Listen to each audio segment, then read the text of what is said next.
Too many days in the darkness.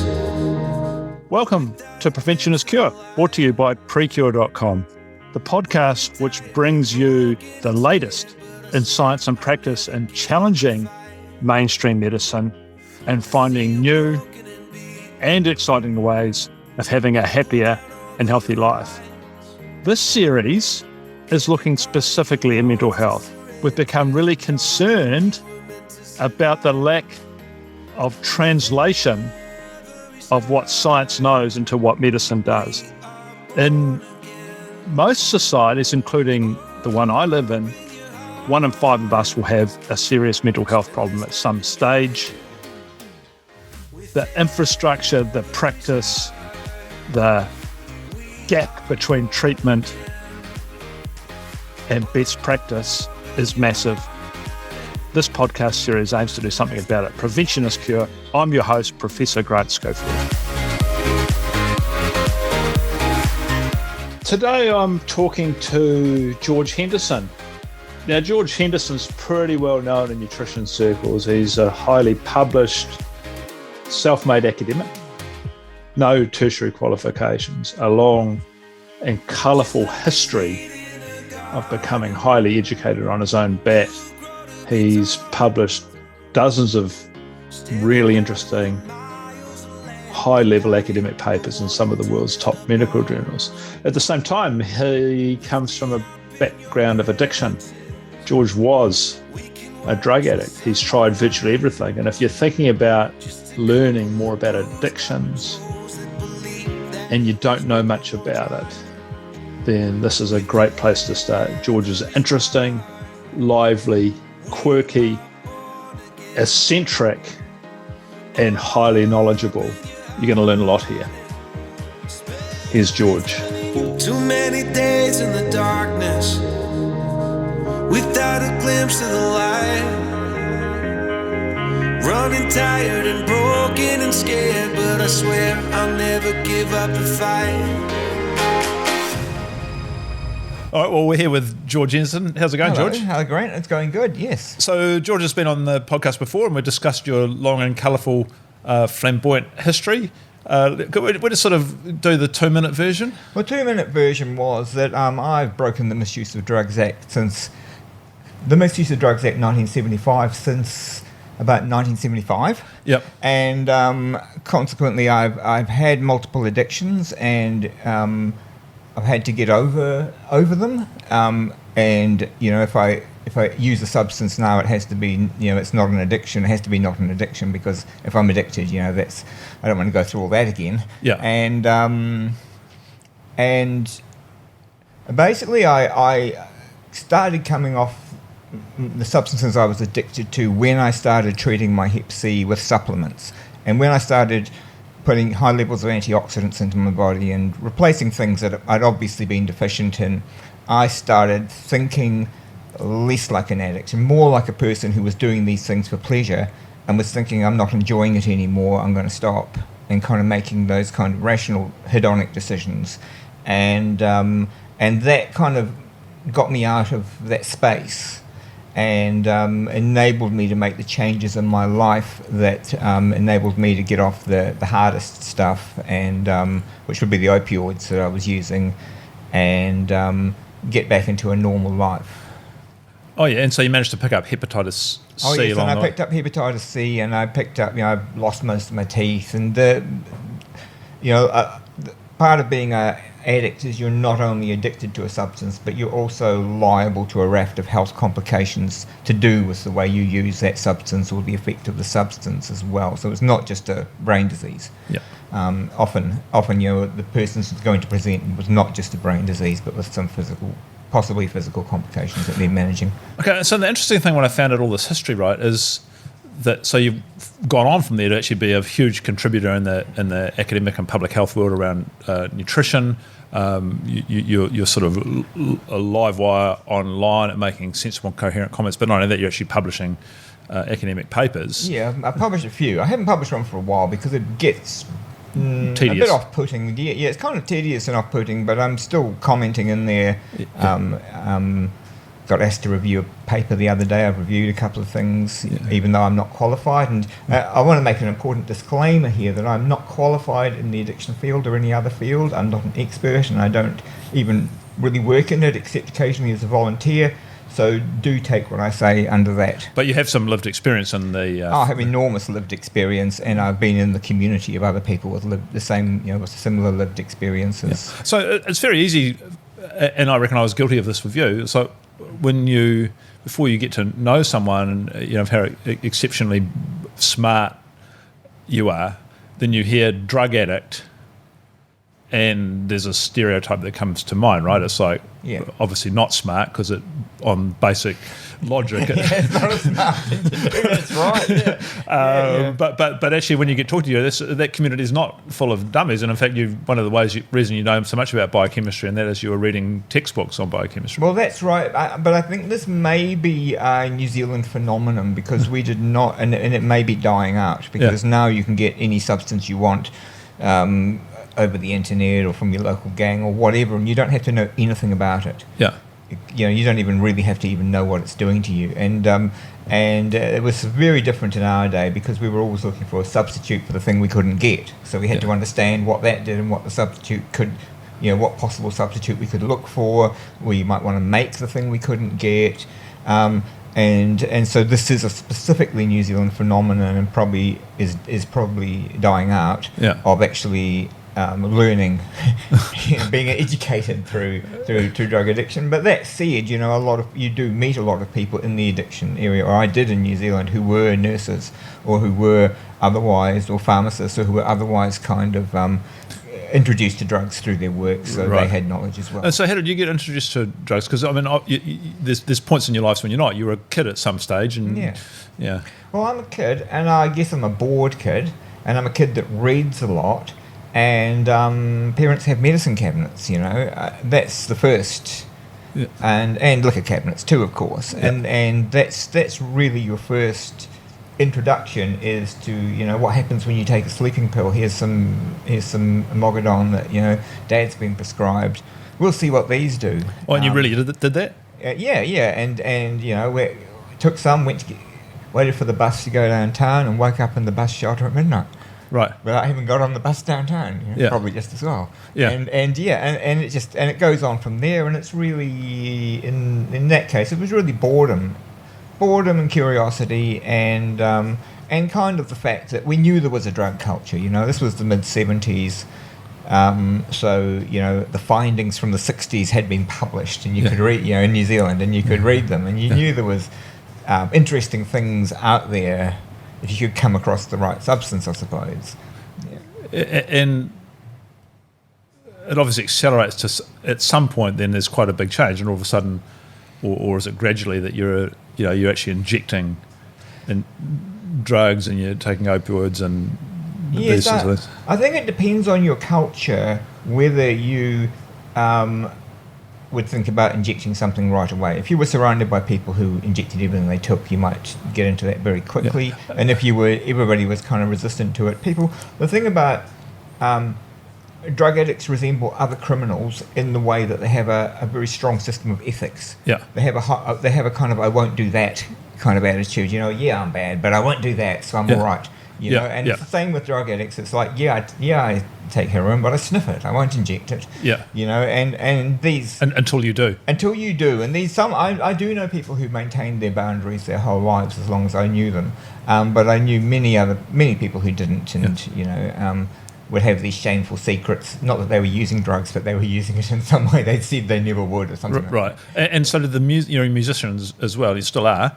Was that scene part of the whole thing? Yeah, I mean, there's definitely a risk. There's definitely this risk there, and it's true for entertainers, and it's true for people in hospitality as well, that you're working into the evening and you're all hyped up, when other people are winding down. Yeah. And then all of a sudden, it's empty, the room's empty, and you're still there all wired up, and you're looking for something else to do, and or you're just so tired you're looking for something to get you through, to make you more engaged with what you need to do, or all sorts of reasons. But there is definitely a risk in those industries, an increased risk in those industries, just from the the setup of expectations and then the kind of let down after.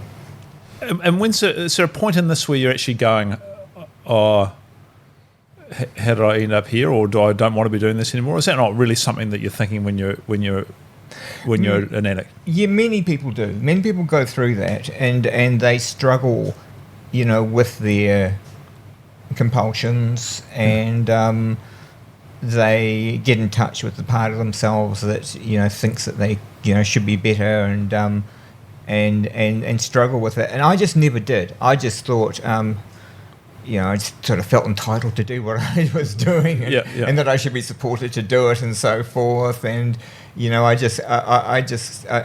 which is probably just as well, because I don't have any willpower. I could never have done things the hard way, So Yet when I look at you in the sort of time you put into especially academic stuff and the reading that you do and the thought that you put in, you actually are someone who has quite a lot of willpower. Yeah, I mean, I can do unpleasant things if I have to, but I don't know. Just kind of like, I do these things because I enjoy them, really. Yeah. So let's just get into the biology of all this, because we've talked about this quite a lot between the two of us, that some people can be exposed to what appears to be the exact same environment, take the same stuff. Yes. And something different happens for different people. What's going on? Yes. Yeah, I mean, there are genetic differences. There are genetic loci that are associated with addiction. It does run in families. But there are also, I think, environmental factors are very important. I think deprived people who don't get to eat properly, who are stressed, who live in dirty, noisy environments and so forth, are probably far more susceptible to the rapid development of an addiction just to a substance than somebody that's well fed, well rested, and has a supportive social group and so forth. Because you read about, for example, people in Russia, they have someone injects them with heroin once at a party and they're hooked and they're kind of dependent from then on. And I can't imagine that happening. Yeah.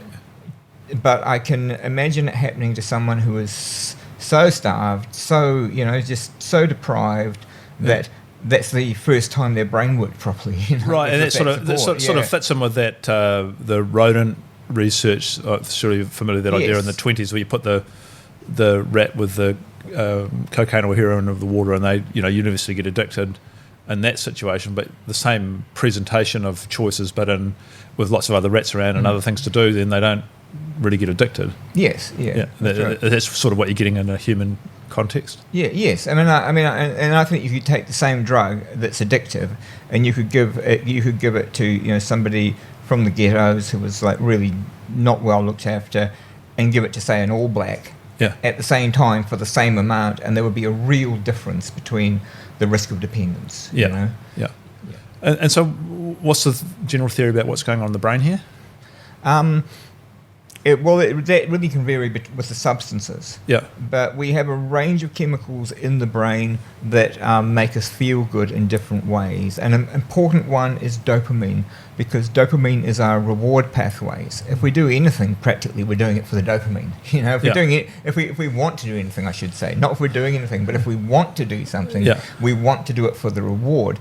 And that's the front loading of that reward is the dopamine, the thing that reminds us, I think, is associated with our memory that, yes, there is a reward in this. Right. Well, I've heard someone describe that as dopamine helps focus our attention on that which we want. That's right, yeah. Focuses our attention, that's right. And so, the treatment for ADHD is a amphetamine, which is a dopamine mimic, releases dopamine and focuses the attention. Literally that's true. Yeah. And and an interesting thing here is that opiates work in a different pathway, the endorphin pathway, which is the relief of pain and general kind of reward for some activities too, but a post reward rather than a motivation. Yeah. And drugs like morphine specifically work on the endorphins, but the other drugs like oxycodone also have a dopamine effect. Yeah. And these are far more addicting. As we see, these went right through a society, went right through the USA when other opiates didn't have quite the same reach. Yeah. And so I think you probably need to take a dopamine stimulator a little bit less often to get, motivated to reuse it. Is this true for alcohol? Alcohol is, again, a really interesting one, and it's not directly related to things like dopamine, but it probably does involve all of these pathways to some extent. But one of the recent findings about alcohol is that the brain can run on the acetate that is the breakdown product of alcohol. It's a brain fuel, and it's very similar to ketones. It's kind of what ketone bodies are basically dumping acetate into mitochondria too, and what they found was that in people with alcoholism, that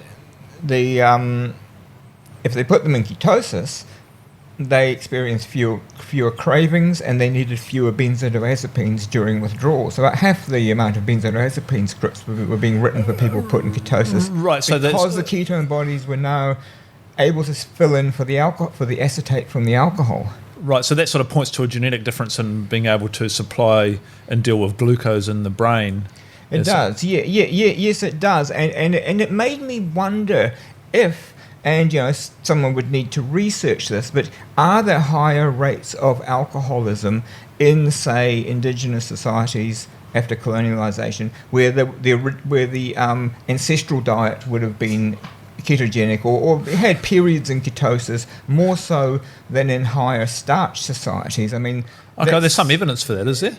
I don't know. I don't know about that. I mean, all there is travellers and anecdotes and so forth. Yeah, well, certainly, it seems that way. It seems that way. If you think like the Scots, who would have got into high starch diets later than the English, have higher rates of alcoholism. The Irish have higher rates of alcoholism. Yeah. But you bring alcohol to a new country that hasn't seen alcohol before, and those people do pretty badly. But yes, but that may not be the reason. Not so much in Asia. But that may not be the reason. That may not be the whole reason for that. Just being the novelty of it, based on this research that shows this ketone acetate link and kind of that a brain that. I mean, what the alcohol research is showing at the moment is that the alcoholism impairs the brain's ability to use glucose, but leaves the ability to use ketones intact. Which is why you can have seizures coming off alcohol. That's kind of all that it's showing. But the implications of that potentially go further. Okay, well, while we're on a variety of substances, might as well keep going. We've talked about opioids and morphines and those sorts of things. We've talked about alcohol. Let's talk about, psychedelic type things. Have you taken those? Yes, but psychedelics are not addictive. Yeah. That said, people can get addicted to NMDA, ecstasy. I think there was a bit of that going on, but that's also an amphetamine. Has some amphetamine-like properties. There's probably a bit of a dopamine. And what happens in the brain when you start to take these types of things? LSD, magic mushrooms. These aren't really drugs of addiction, so we should. Definitely separate it. Overuse them. People can overuse them, but they're not really drugs of addiction. Which is a really important kind of line to draw. What goes on in the brain? They're just starting to look at this, but they think that what goes on in the brain is that it basically thinks less algorithmically. So our brains are full of algorithms. So when I don't look at the wall, I know the wall's not moving. Because, when I'm not looking directly at it and kind of checking, when I'm not checking that the wall's not moving, my brain's perfectly sure it's not moving. Right. And that's kind of algorithmic process based on prior experience, based on prior inputs, yes. And hallucinogens disconnect you from your prior expectations in such a way as, hey, the wall's moving because I'm not doing the thing I normally do to make sure it isn't, That's what they think at the moment is going on. So it loosens the set of kind of prejudices basically that you're born with, and you go, hey, did you ever think that such and such is actually such and such? That's an example of that. Those kind of stoner insights that you see all the time now in popular media are examples of that loosening. And are they true insights when you become sober again? Is that a thing? Yeah, you might. Indeed they are, because you might take a LSD and you might look around and go, isn't it weird that everybody moves around in these tiny little metal boxes at dangerous speeds? Like, isn't it, how did we get like this? Right, which is a fair observation. Yeah, but that's a fair observation, and it's an observation that social scientists made a long time ago. You know, it's an observation that's in literature before. It's who was it that I was reading? It might have been Rilke or somebody like that. But it's kind of a poetic insight, you know. But it's also an insight that you could, you know, that you could have as a Marxist or something like that. You know, yeah. So these can be genuine insights if you have. Okay, what about if you have the machinery to process them? If you have the training to process them, you could easily turn them into. So what do you make of Steve Jobs is famous for once criticising Bill Gates for not being very imaginative because he never took enough acid when he was younger. What do you make of that? Well, yeah, I mean, you can definitely be imaginative without taking acid when you're younger, but there are there are anecdotes. I mean, a good one is Kerry Mullis, who invented the PCR test for reading DNA, which basically makes it possible to solve crimes. You know, I mean, and detect diseases, and to trace, to tell what strain of COVID someone's got. All of this is all down to Kerry Mullis. Yeah. So the man saved probably millions of lives by now. But at the same time, he's also kind of a dangerous quack who doesn't think AIDS is real and things like that. You know, so he has like, he believes whatever he wants to believe about whatever he wants to believe it about. You know, but as well as being right about the PCR because of an insight that he thought came from his he sorted the idea of. Yeah, he did it all in his head, and he did it all in his head before, just while he was driving, and worked out, hey, we can copy DNA. This would do it. This all these things would go together. But he was taking some drugs at that point. No, he wasn't. He wasn't. But he said that if he hadn't taken LSD earlier, his brain would not have worked in that way. That he would not have had that visualization capacity to kind of run a model in your brain. You know, it's like, and I know what he means. Although I probably have to take acid to do it. But the thing of actually being able to run a model in your brain and go, here's how I think a cell works. Does it really? Where's that bit? What's that bit doing? What's that bit doing? And you've got all these kind of really visualizations of moving parts and processes that you can sort of run simulations, your ideas against simulations, which is probably part of the normal imaginative process in science in a way, but it's kind of, there's a kind of a clarity to it and reality to it on psychedelics that's is interesting and we also should mention the use of microdose psychedelics, which is when you take a dose of psychedelics, it shouldn't really be strong enough for you to notice, but does loosen up those. And have you tried that? Way. Yes, I have. I actually enjoyed it more than larger doses. I actually thought this is the way to go. Yes. Interesting. You can just do your normal functional things, and you've just got this extra little layer of alertness. And so, what do you make of the renewed research interest in those, especially the subclinical microdoses and that? What do you make of that? I think it's really interesting, and I think it will be useful. I think it will definitely be useful in future, and it's really typical of science. Is that what was the quote I heard the other day? It was from Bernard Shaw, and he said, "Well, congratulations. You've just reinvented something that was last thought of 50 years ago. Most people are just reinventing things from 5 years ago." Yeah. Yeah, right. And that's the case of, people knew that it was important when it was invented, but then it just kind of got lost, So it's an interesting one. I was talking to an anaesthetist the other day, and he was talking about how they use ketamine in their practice, but he's like, there's other people, especially chronic pain specialists, have now been using 5 days of a dose of ketamine, and it was resolving about half of the cases, like completely resolving the cases of chronic pain, which is an interesting one. That's interesting. Also, have you used ketamine? I had some once, and I took it, and I resisted the effects. I didn't like it. It was just a physical kind of toxicity to me, and I won't take it again. I've been at parties where people have gotten it out and been enjoying themselves, and I'm just like, no, this is not something I want to try. Which is interesting for me to have that, because there's lots of things they could pull out that I would be, I've always wanted to try that. But ketamine, after the experience I had of it, I just thought, it's like not a nice. I don't think it's a nice chemical. Whatever happens when the brain is freed by it, that might be nice, but I just don't like it as a chemo. I don't like the way it made me feel. Okay. Tobacco? Tobacco. Tobacco is really fascinating. So, I used to smoke. I used to chain smoke because when you're drinking or when you're on amphetamines or opiates, it kind of goes with it. Part of the scene. It kind of goes with it. Kind of intensifies whatever the concentration, the focus of your brain, I suppose. And but I would never smoke at other times. So I would chain smoke. But then if I was not really out of it, I'd be like, oh, this is disgusting. I don't want to smoke another cigarette. So I never became addicted, even though I had a really high. I could smoke 20 a day. I could smoke 20 a day, but I was never a nicotine addict. And but you were a heroin addict. An opioid addict. Yes. And I just never got an addiction. I never got an addiction for smoking. Nicotine was something I would do for a reason, and even if I was chain smoking for a reason, and I'd stop when that reason went away. And apparently, about 20% of people have that that they can't get addicted to nicotine physically, but they usually don't smoke.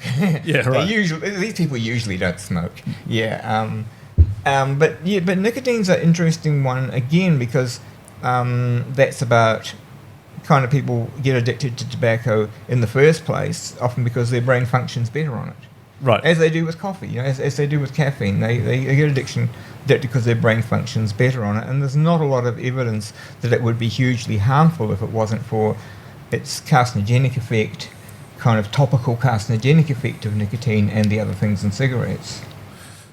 Cannabis? Is there any addictive cannabis in your experience? Is it addictive? Well, people definitely have overuse, what you call an overuse syndrome, where they're compelled to use more than they should. And even I suffer from that sometimes. I'm like, why did I have that extra joint? It's like I didn't need it, and it's like that is part of an addiction. Syndrome is that kind of promptness to overuse. But does it cause withdrawals when you stop using it? Is it maybe if you use enough, but they come out very slowly. They are so. I had a friend once who experimented on this with animals. He got some animals highly dependent on THC, or on cannabis. I can't remember which, but something with THC in it. And he got them highly saturated with it anyway. So if it was addictive, they should be addicted. And then he gave them a cannabis antagonist to abruptly cut the effect of the cannabis. Because normally it's going to be released from your fat cells when you stop, and so it'll be going on for a while. And he found that the animals, when the action of it they were used to was abruptly blocked, went into wet dog shakes and which kind of whole body shiver, which is a symptom of opioid withdrawal. And withdrawal from benzodiazepines, I think, and barbiturates. So there was a depressive withdrawal syndrome going on. I think it's potentially addictive. But that said, when I do volunteer in in-house detoxification services, I never see people who need to be in a detox centre for a cannabis. Right, but there's plenty of other things. It's I guess probably because they're still functional or something. But it's I do know people who I would say definitely they're addicted to cannabis. But it's a grey area. Okay, what about these sort of tranquilizing sedative type classes of stuff? I mean, because when you're not in the drug scene, taking that sounds sort of weird. Benzodiazepines, which are the main drug of abuse since barbiturates became illegal, and barbiturates, I've had barbiturates, and they're such a bizarre drug to have become really popular, and it's kind of easy to understand why lifespans were shorter in the earlier 20th century when everyone was being given these things to sleep with, because they're directly toxic and they interfere with your mitochondrial function, and they're just sort of crudely putting everything to sleep in your body, not just your nerves, but every cell potentially can die. And it's just ridiculous for medical science to think that this was the way to do anything. Are people taking this famous people died because of them. But are people taking these sort of anti-stimulants, I guess, the exact opposite to cover up pain and that sort of thing. Is that a thing? Just escape from that? Well, you're forgetting. Yeah. So if you've got something to forget, that you can forget it. But of course, there's dangers in that. If you forget some traumatic thing that happened to you, it could happen again. Yeah. That's kind of why you have these memories that don't go away, is because you needed to avoid that thing, and so people can take benzos. Traumatized people can take benzos, and their trauma can be repeated, because they're not aware, so as a painkiller, if you take it as a painkiller for your broken leg, you might fall over and break your arm, But the benzos were, developed as kind of the safe alternative to the barbiturates. They're hard. They only knock out they only act on nerve cells. They're very hard to overdose on by themselves. Yeah. And but they are very addictive. But I was actually addicted to them when I started taking the supplements, and I came off them very quickly. I was on 40 milligrams of Valium a day. I had been for years, and that would normally have made me really quite sick if I stopped taking them. But when I started taking sort of like glutathione pathway enhancing antioxidants like N-acetylcysteine and selenium and things like that, I just thought, oh no, I don't like this. I don't like the ritual of having to get them. Yeah. Really, didn't really hate the drug. I just hated the kind of ritual of being dependent on people for it. And I just stopped taking it, and I had a couple of nights without sleep, but I actually enjoyed them, and I was actually quite happy in my body and mind while it went on, and which would never have been the case before. So I think there's an oxidative stress thing there going on with the addiction. So let's just explore that whole nutrients bit, because I mean if you were doing that now, you'd be an early adopter, but you did this 20 years ago. Yeah. And how did you even decide, maybe I need to take some nutrients here? Well, I was taking them for my liver. Yeah. So I wasn't doing it for my brain or for my addiction. I thought I'd just go on using the drugs. I thought that wasn't negotiable. Yeah. So that just happened by accident. I was taking basically the supplements that were being mentioned, and I mentioned in medical textbooks too, as being protective of the liver, which are... Because you had hepatitis C. Yeah, because I had hepatitis C and fatty liver, and I was getting worse and worse. And they turned that around fairly quickly, but about a couple of weeks. But they also relieved a lot of my drug habits. So I gave up the benzos quite easily. I gave up amphetamines, just decided I wasn't enjoying them anymore, just stopped taking them as often, then stopped taking them altogether. And I also cut down my cannabis consumption from as much as I could get to, just the tiny amount that it actually takes to get high, because it doesn't, there's no need to use huge amounts of cannabis. That is kind of a kind of an overuse thing usually. And save myself a lot of money in the process. And were you surprised about this whole effect? What were you thinking at the time? Yes, because I was a person who experimented with vitamins. I knew, for example, that a large dose of ascorbic acid and niacin can bring someone down from a bad psychedelic trip, for example. Well, this is sort of a vitamin C, kind of vitamin B type. Yeah, that's kind of reasonably well known and reasonably well researched. And so I used to take lots of vitamin C, but it never did anything except rot my teeth. Yeah. It was actually it was just the wrong antioxidant for what I wanted. Yeah. I mean, maybe it protected me. I made it as long as I did, so maybe it did something. Yeah. But up to that point, the supplements I had been taking supplements, but they weren't the ones that were helping. They weren't and then you transitioned off just thinking about the supplements into more wider dietary considerations. Yeah, at some point I realised that I didn't need to take as many supplements if I didn't eat carbs, or if I got the processed carbs right down, and I didn't need to take as many supplements if I ate saturated animal fats instead of oils as well. That was a big one. That really changed sort of how my digestion worked and how and how my brain worked as well. Because we got this whole omega-3/6 balance thing going on as well, whereas we have these diets very high in omega-6 and high in unsaturated fat, other unsaturated fat, and they suppress the ability to make DHA and EPA, which you need for good cognitive functioning, and the omega-6 is the precursor of the natural cannabinoids. Yeah. Anandamide and 2-AEG, I think the second one is, and these are so cannabis is something that works on the same receptors as those. So the fact that our society is, drenched in cannabis now is probably a consequence of the fact it was been drenched in oil for so long. I mean, that's a reasonable connection that a lot of people have that's made. a reasonable hypothesis. You can make a really good argument for that, and that's why cannabis is even associated with health benefits in epidemiology, because it's down regulating the sensitivity to the food supply. Yeah. Hey, you might not want to answer this question, so I just want to ask it.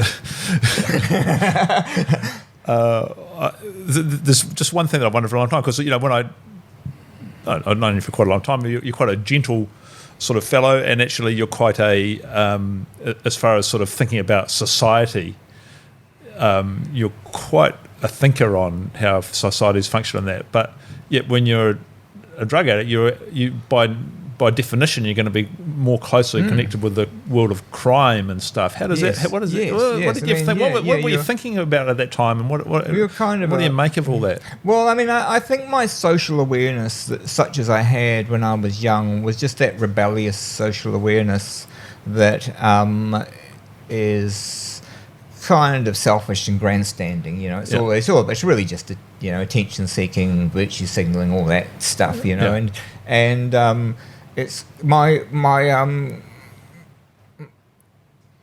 great awakening socially was when I went to jail. Yeah.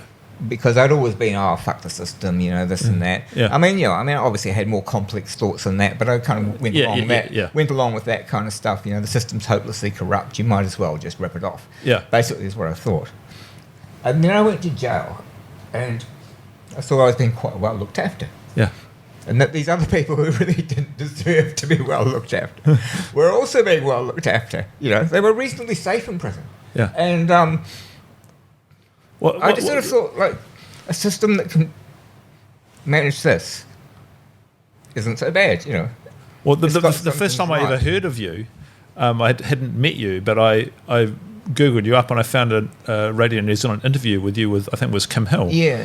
A sort of Saturday morning one talking about your music days. And the thing that sticks in my mind most from what you said was that, yes, I think you can judge the quality of a society on how it treats its prisoners. And frankly, I was very well treated. I decided we were in a very well-functioning society. Do you remember saying something like that? Yeah. Well enough. And I know today it's not true for every prisoner, but, I was in a low-security jail, so there was more resources. Yeah. Less resources had to be spent keeping us locked up and, keeping us restrained, and more resources could be spent on other aspects of our well-being. But nonetheless, that was an insight, and it kind of got me into, kind of considering kind of the conservative viewpoint, the status quo viewpoint, and kind of the evolution of the systems that we have. And that later allowed me to kind of relook at everything from kind of a more Marxist sort of left-wing viewpoint as well. You do have ability to look at things from a lot of different points of view. I guess that's an interesting thing about you. Yeah, and I think that people can be right coming from, people can be right and constructive about things and have the sort of help. People can help other people regardless of where they stand. If they're if they have the ability and they use it, and frame it in different ways. And, it's kind of like in our society, everyone contributes, even the rich person, if they pay taxes, is contributing through their taxes or whatever, or through charity or whatever. Everybody's contributing in some way. And usually they're contributing in some way that kind of feeds back a little bit to them, maybe just in credit, or maybe social credit of some sort. But like very few things are completely altruistic. But in a functioning society, it's not just kind of people who see things one way taking charge of everything and running it their way. That's not very sustainable, and doesn't really reflect it doesn't really reflect kind of the masses. Yeah. Because the masses believe all sorts of things, and often at the same time. You know, they often believe contradictory ideas at the same time, and it's only a few people who have kind of highly constrained, consistent viewpoints. Really. Yeah. Yeah. Most people aren't consistent and shouldn't have to be. Should Yeah. be, you know, dealt with as they are. Yeah. So, if you're meeting a younger version of you, or actually you are meeting younger people who have, well, hang on, before we even explore this, I just want to discuss the difference between misusing a substance and being addicted to a substance. So just sort me out there. I think it is really important to always define what you mean by addiction to a substance, because it is such a kind of a pathologizing. It's easy to pathologize people who do things we don't like. Yeah. And you see stuff on the internet all the time. There's like how to spot a narcissist or whatever, and it's like, nah, you know, it's like it's like, why are you doing that? That's kind of you're seeing things in that way, and there is a diagnosis of narcissism, but to kind of be out there, you know, looking for it, and it's kind of and so you're just probably just pathologizing someone who's annoyed you, really, you know, and we do this all the time, and addiction is an easy way to, because if you call someone an addict, you are insulting their hedonic values. You're insulting the things that they think are pleasurable, essentially. And they may be an addict. They may be, you know, overcommitted to the things that they think are pleasurable. Or they may be using them in a way that causes harm, but it doesn't mean they're an addict. Yes, but it can easily be used as an insult. It can easily be used to diminish someone's experience and to diminish someone's values. So you have to be aware of that. So to define addiction is, there's physical dependency. There's obviously physical dependency, but physical dependency may not be a consequence of an addiction. So, for example, if you have type 1 diabetes, you are physically dependent on insulin. You've never become addicted to it. No, because there's also the notion of tolerance, right? Yes. Only you can develop a tolerance, you know, as well. Insulin resistance, you know, all this can go on. So it's really a question of motivation. You know, you don't have a choice, and other people who don't need it aren't getting addicted to it. So that tells you it's not really addictive. And food, you know, addictions. We can go into that later. Let's go into that now.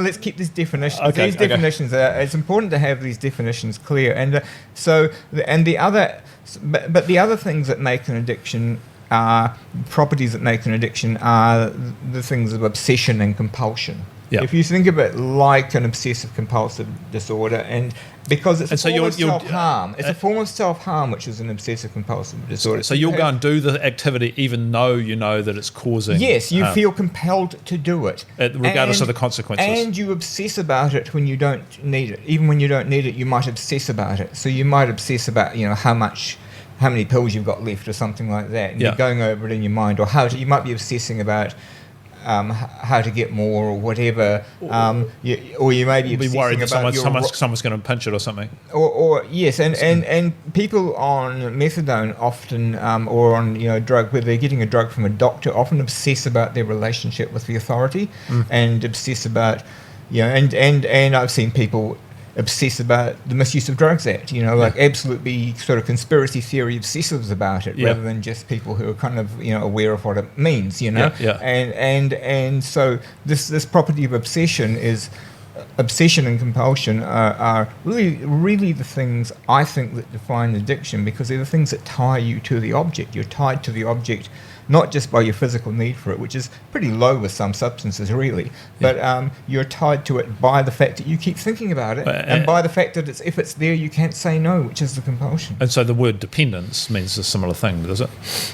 Like, you're depending on it. You're depending on it. That's the physical part of the addiction, but it's also the psychological thing. So, for example, if I've been an alcoholic. I had to stop because of the Hep C, so that was something that went away sort of long ago. I just couldn't touch alcohol at all. So, but I drink now. But how I know I'm not an alcoholic is basically, if I can't drink because I'm busy doing something, I don't feel different. It doesn't I'm not off my game because and the same with cannabis. Like I like having it, but if I'm working for several days and I can't have any for several days, I'm not off my game because of that. It's not causing me distress, and it's not affecting my performance. So there's an interesting thing there that came up, which is because there's some view around addictions, especially alcoholism, that once you're an alcoholic, you're never not an alcoholic. And so then any sort of moderation at any point past that is just impossible. Yeah, whereas what you've described is not that. Well, that's actually true, but I went through 20 years of abstinence, and 20 years of abstinence was long enough. Right. You know, most people don't try 20 years of abstinence. Okay, Right. Try 20 years of abstinence, and, you know, being healthier and being, you know, eating better and doing all those things, getting your health back completely and not thinking about drinking even, and then have a drink and see if it turns into an alcoholic. Well, It's quite a big. I probably still don't, you know, but It's quite a big call, though, isn't it? After 20 years, just in case. No, don't. No, don't do that. Don't do that. But as a thought experiment,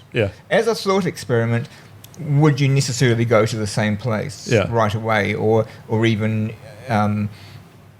get into a pattern where you did? Because if I drink too much now. So, you know, I do drink more than I should, more often than I should, but every time I do, I don't enjoy it, and I don't want to do it again. No, because I don't want to do it again, there's sort of even at the time, I just go, this is a bit yuck, really. That extra wine was a bit yuck. And Yeah. I never thought that when I was an alcoholic. Yeah, right. So that's just a... I never finish the bottle. I never drink all everyone else's booze, you know, once I go to bed or something like that. Which you would have done at one point. I would have done, yeah. I could never do that anymore. Yeah. I always thought that as you get older that you just think, I'm going to be hungover if I do this. What's the point? Well, that's not being an alcoholic, though. I mean, I think, but you know, alcohol. There's different types of alcohol overuse, and there's binge drinking is you know, a more common pattern. Like true alcoholism is relatively rare. It's not, you know, it's obviously lots of people out there have it, but considering how much alcohol we're exposed to, I think complete and utter alcohol dependence is relatively rare. Right, they can stop drinking if they want, but if they start having a wine at 5, they'll drink the whole bottle at least. Yes, and go out to get more before the pub shut. And if they have a lot in the house, they just drink it all. Yeah. That would be. That's a more normal sort of sign of modern alcoholism, is it? Yeah.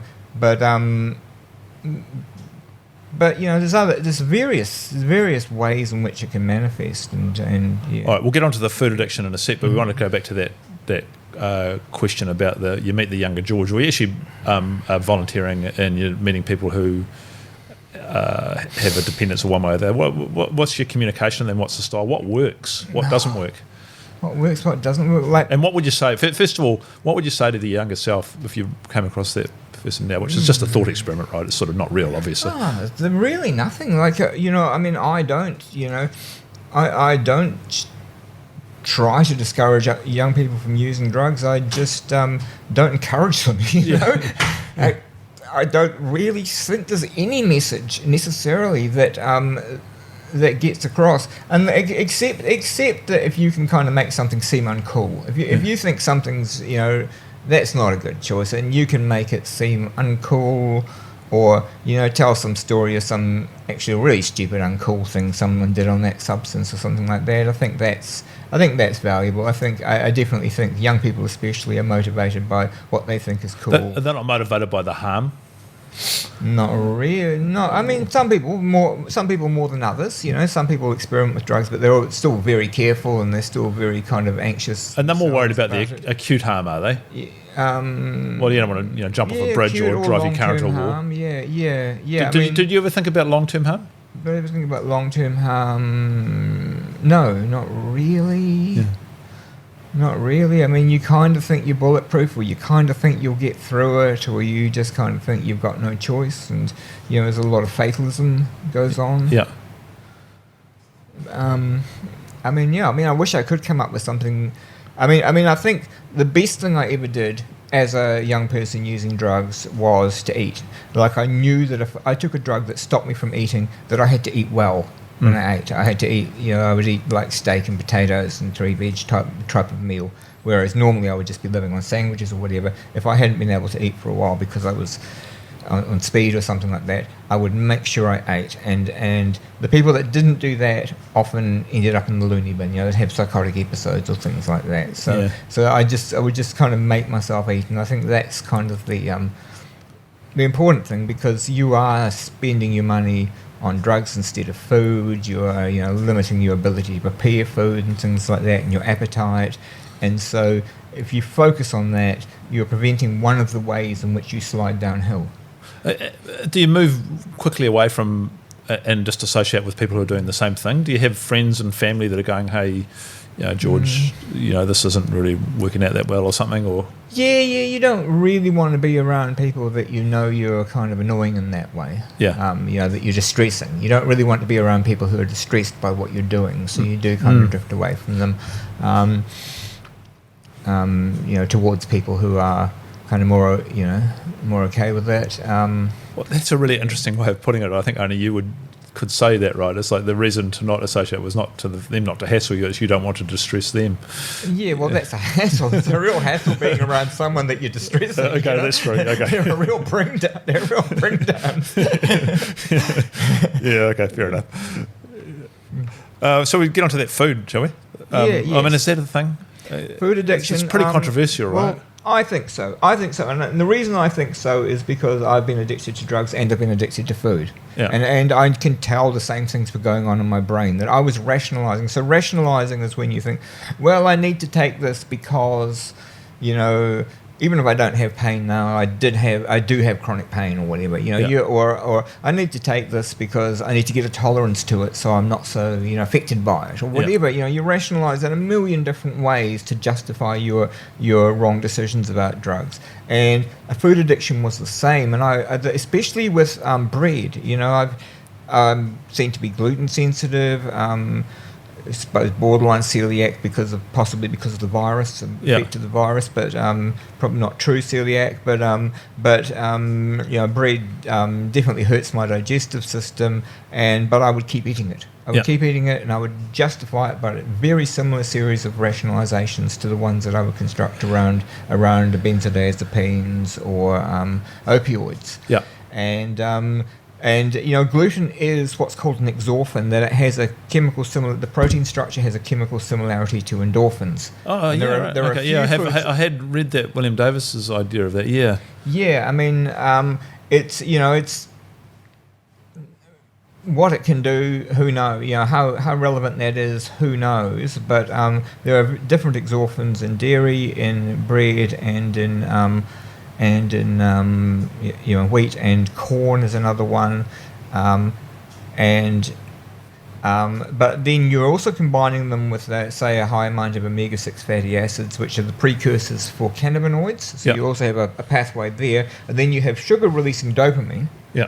And there's an effect of fructose, and then you have the serotonin absorption enhancing effect of glucose as well. So when you have some kind of breaded, deep-fried piece of carbohydrate food and chase it down with a soft drink, you're really touching all the things drugs that the addictive drugs touch, and whether you're touching them as strongly as the addictive drugs, you've got this combination of things that is that definitely can trigger the obsessive compulsive. Well, I guess if you think about some of the ideas of some neurotransmitters like dopamine, and I guess to an extent serotonin, we talked about focusing your attention, a sort of reward pathway, because motivation was needed to stay alive in the savannah. Then it seems to me that when we're talking about some of the effects of drugs, well, they're just synthetic substances or unusual natural substances that have that effect. And I guess modern ultra-processed food falls into that category. This is food that doesn't resemble how normal food operates. And it's been designed to. People have tested it for Moorishness. It's been road tested. Oh, this for is Moorishness. the idea of the bliss point and these sorts of things. Yeah. Just like if you were designing a drug to addict people, you'd do the same thing. But I do think it's valid. I think physical dependence. I mean. There's no DDTs and seizures and stuff from sugar withdrawal. No, no, there isn't, and physical, and you need food to live anyway, so we're all physically dependent on calories anyway. Yeah. Physical withdrawals, not necessarily, but physical withdrawals aren't really part of a lot of addictive drug, use either. It's not necessarily something that you're going to get from a life-threatening drug addiction. You're not necessarily going to be physically dependent on that drug. You don't need that to call it an addiction. I don't think the word addict comes from the old word. I think it means sort of spoken for literally, and it's means a slave. Right, okay. It literally means slavery. Okay. It literally means slavery. So if you're a slave to the substance, like literally that, like you don't own your free will, something else owns it. I think that addiction is a reasonable word to use, and why it's reasonable to use it at times about other behaviours that have no substance connection, because what they have in common is, I suppose, the reward and things like that. Yeah. Hey, so on that, just thinking about the history and words and stuff, so how far back does any evidence of drug use and or addiction go? Do you know anything about that? Drug use goes way back to the very first civilizations, the Scythians and the Babylonians and people like that. You'll find cannabis seed heads and opium poppy heads in those sites, and we know that the priests often got out of it on something or other, and the common people would have had medicines, but also things just to make their lives seem better. I would think, but and there's sort of the idea that the ayahuasca type thing, and still in South America, or there's still. Is it in Papua New Guinea? They use the beetle nut. Yeah, and they have a strong carver in Papua New Guinea too. Yes, so and across the Pacific Islands. So there's there's practically no civilization that doesn't have a hallucinogen or hasn't had an intoxicant of some kind.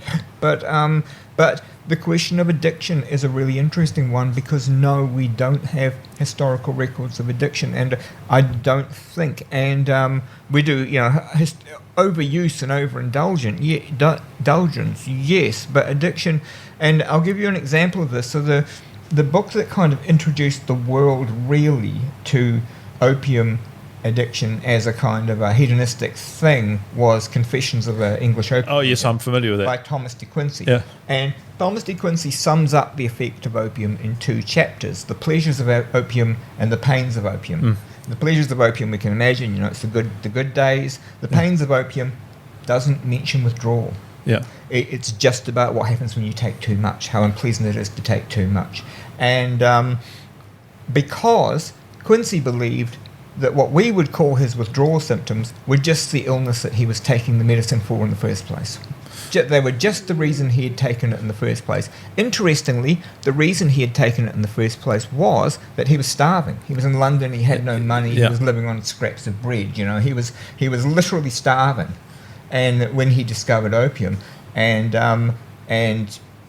that is, the cause of the illness that he thinks that he is still correcting. And I think there's sort of a lesson in there from my experience that's kind of that kind of has meaning, but also how easy it was to not know about addiction in the past, how easy it was to not, or they knew about addiction, they knew people were addicted to the drug, but they didn't know about the withdrawal syndrome, and how easy it was not to know about the withdrawal syndrome, because there was just so many illnesses around. You could just say, well, that's just the ague, or that's just malaria or whatever, or starvation. There's an interesting story about that, Confessions of an English Opium Eater. I first heard about the book in 1993, where this Professor Michael Davison, who was my PhD supervisor, referred it to me. Because he felt that he in the book, he when he's on the opium, he has these insights and he'll write them down. One like bigamous man is a polygamist or something. It sounds great at the time. That's the nitrous oxide one. Anyway, he's not stoned, and he's like, "Well, this is just rubbish." And my PhD supervisor is like, "I think you're writing when I'm sober is rubbish. It's possible if I was stoned that I'd think it would be all right, but." So that was his way of giving me the book to read, to sort of make the point that my writing was terrible. Another fun fact. I mean, De Quincey did draw lots of inspiration from his dreams, and And we have Coleridge. Coleridge wrote Kubla Khan. Yeah. In an opium dream, but it's not much. Not much. It's not a lot to get back from such an investment, probably. And Coleridge spent most of his life, with what do they call it, writer's block, because of taking too much opium. So, I want to finish up talking about the sort of disease model, a sort of social model, a criminal model, a punitive model around drug misuse. And at the moment, we have a sort of punitive criminal type model. Yeah, it is softening to a so we talk about model. a therapeutic model, but then where does the idea of a disease model fit in? Because that's sort of a weird one, isn't it? Yeah. In between. What do you make of all that discussion? No, I think the disease model is valid. The brain disease of addiction is how I conceive of it. So the substance gets into your brain cells and it basically hacks them. Yeah. It hacks your brain cells so you can only sign in using the drug. It's it's just so they're going to hex your brain cells so you can only sign in using the drug. And it does this by stripping out nutrients would be too kind of crude, but it's kind of affecting the nutrient pathways in such a way as they're not being used effectively. Right, and you do need nutrients to constantly build neurotransmitters to make dopamine, to make your own dopamine, to make your own serotonin, and to balance them, and for all the cascades that enable those things to work normally. You need constant metabolism of the substrates, constant conversion of chemicals that requires all the essential minerals and vitamins. And that's Julia Ruckledge's argument for the effect of her high doses. Yes. So Julia Ruckledge makes the case very well for why you need a broad spectrum of nutrients. To kind of allow these nutrients allow serotonin, dopamine, yada yada to function normally in this is mental disorders, quite apart from addiction. But this is true of addiction as well, that you need all these things, and the stimulation of the drug has shifted, it's upregulated some enzyme that's then grabbed the nutrients. So the nutrients are now bound up with a different protein, and not as available necessarily to, even assuming that you're still eating normally and that. But I think the main thing is you forget to eat properly. You don't get enough protein. You don't get enough vitamins and minerals. You grab a sandwich when you can. You grab. You get your energy from lower quality foods and less of them, or more of them, as the case may be. It could go either way. And in the case of alcohol is a source of calories. It displaces food in the diet. Interestingly, it displaces carbohydrate first. So any vitamins that you might be getting with those foods, your window for eating essential nutrients, protein and food supplying essential nutrients, is sort of shrinking as alcohol fills up the rest of the space. And so you end up vitamin deficient, and this doesn't help you deal with be autonomous around the substance. Hey, so one thing we mentioned to start with, I've forgotten about, which I really wanted to talk about, was these sort of comorbidities that happen, other things. And then, we started talking about this, and I started mentioning, burns, because George felt that he burned himself a fair bit, and he goes, it wasn't just the burns, sometimes I'd set the bed on fire, and let's explore some of that and then get into the more...